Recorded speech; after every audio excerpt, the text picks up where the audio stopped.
This video is brought to you by patreon.com/worsttake. Get access to exclusive live streams and Discord servers, on-screen shoutouts, and early access to some videos when you join now. Help make sure that we can continue to make content like this by supporting the Patreon. Links are in the description down below.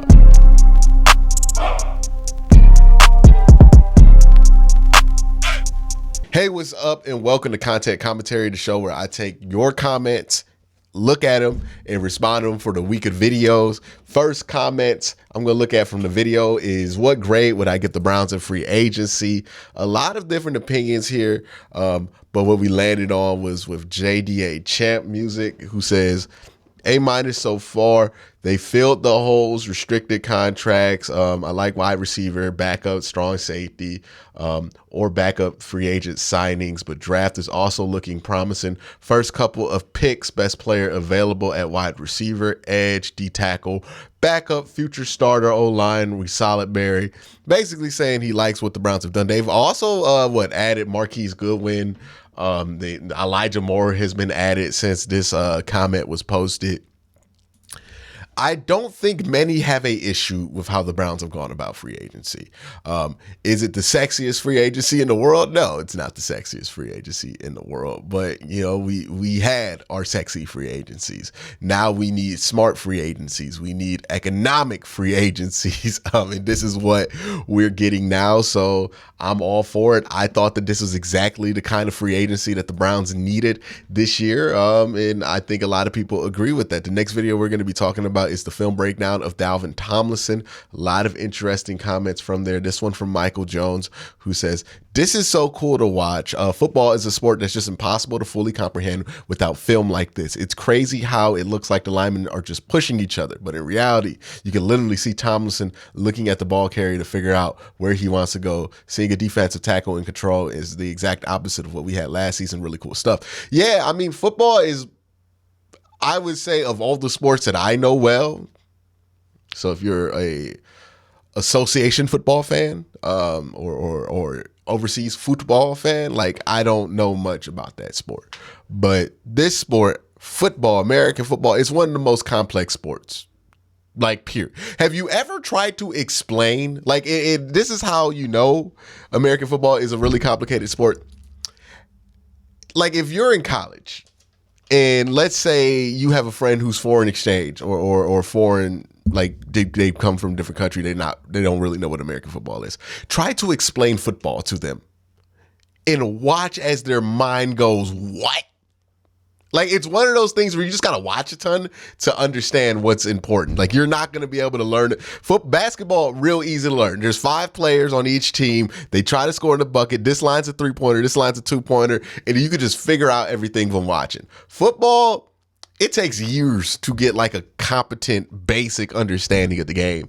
And it is fascinating. Like, this is one of the most difficult sports to learn. And again, if you have never done this, like if you know somebody who's not from the States and not really familiar with American football, just try to explain it to them, or have them try to explain it to you, because somebody has tried to explain it to them. And it's too complicated to just explain in quick passing. Next video we're going to look at the comments is from 5 Browns on the hot seat at the free agency. A lot of roasting of Anthony Schwartz here. I don't know why Anthony Schwartz is on the hot seat. That boy is basically burnt right now. Y'all going, come on, man.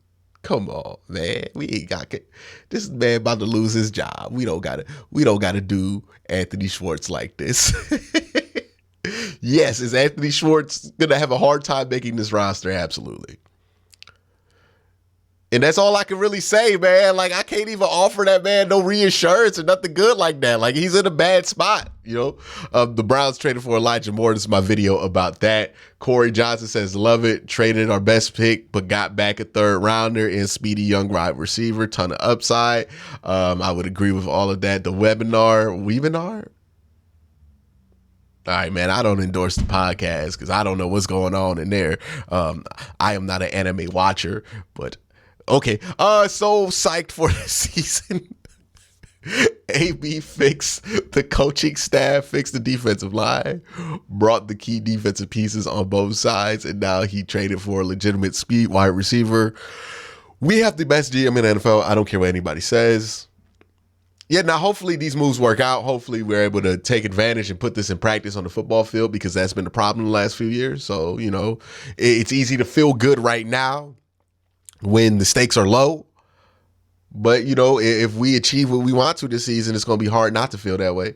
Kevin McDonald says, I remember when I was watching him be a reception machine at Ole Miss. I wanted him 2 years ago. I'm beyond pumped to land him here. Can you say the best player in the draft? Can you say the best player available in the draft feels so good? This is an interesting one, right? Because there's been a lot of debate about, could the Browns have gotten somebody who was a better prospect than Elijah Moore at 42? And there is an argument based on who you believe was going to make it there. But honestly, most people that I've seen try to make that argument don't state any players in that argument that I think would have made it to 42, right? And again, this is all kind of us looking from the outside, looking in of what we feel like people value at a high level. We have no idea what scouts are actually thinking right now. So, it's the same principle. If you feel like Elijah Moore is worth the 42nd pick in moving back in the draft, then you make the trade. And clearly Andrew Berry thought so. So that's the value, right? We put so much emphasis and importance on the value that external people put on the draft. It's ridiculous. Like, who cares if Mel Kiper says that this guy's the number 12 player on his board? We don't act like we respect what Mel Kiper be saying about draft picks all the time. But your team don't draft Mel Kiper's number 12 player on the board that you also like. Now you mad about it. If you value a player at a certain spot, that's what the player's value is. The Browns valued Elijah Moore at 42 and were willing to move back down to get him. That's his value. We can't be looking at, what would our theoretical draft grade be?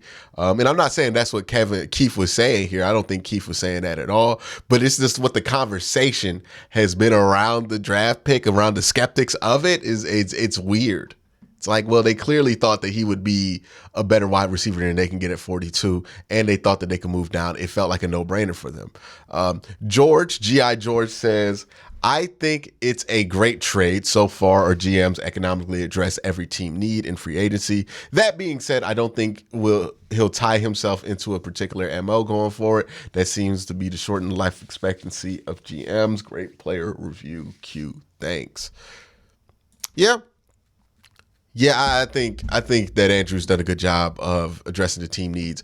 And I think the more and more we're finding out that Andrew Berry's a lot more flexible on some of these guardrails than what most people can assume. Attorney says, happy with this, was worried with who would be available from the wide receiver group in that pick. And that's the same thing, right? If you feel like Elijah Moore is good enough to take at 42, like if you felt like you would have took him at 42 if he were available in this draft, made sense to trade for him now, right? Browns free agency review. This is a hilarious sequence here. Captain Fear says, great vid, Quincy, but make sure your mic is not so close or so sensitive to where we hear you breathing. LOL. Great video. Matt Fulmer come in. Yeah, I kept waiting for Q to say, Jake, I am your father. All right, y'all funny. A brother is fighting for his life with these allergies. I am out here struggling with these allergies. It got pollen, ragweed pollen, tree pollen. I'm out here fighting all the pollen, taking all this Zyrtex, neti pot in my nose, doing everything I can to come to work. And y'all making Darth Vader jokes. This is what we do now. We making Darth Vader jokes at my expense. That's actually kind of funny. That's a good one, Matt. You got me, Matt. You got me. That was hilarious. I'm going to mark that name down, though. Matt Fulmer. Okay, I'm going to remember that, though. Next time you just play. But yeah, that was hilarious. I didn't notice that, to be honest, because I didn't even feel like I was breathing that hard when I was recording the videos. Like I felt like I was breathing normal. Also, what happened was I did those videos pretty early in the day. So like I had just woke up, showered, and got out of bed, like started my morning routine and did the video with Jake, and I had no idea that I was breathing that heavy. Like I didn't feel like I was breathing that heavy when I was recording the video. So I don't know how that happened. That's interesting. Usually the mic doesn't pick up on like me breathing. Maybe it was how I was positioning the mic, but that is hilarious. Hilarious. I didn't know I was that blocked up until I saw y'all commenting on the video, and then I checked out the video. I was like, oh no, what's this on everything I recorded that day? And thankfully it wasn't. It was on some of it, but it wasn't on all of it. But appreciate y'all, even though y'all out here, I'm out here struggling, and y'all out here making fun of me. It's all good. Y'all have a great day. Everybody have a good night.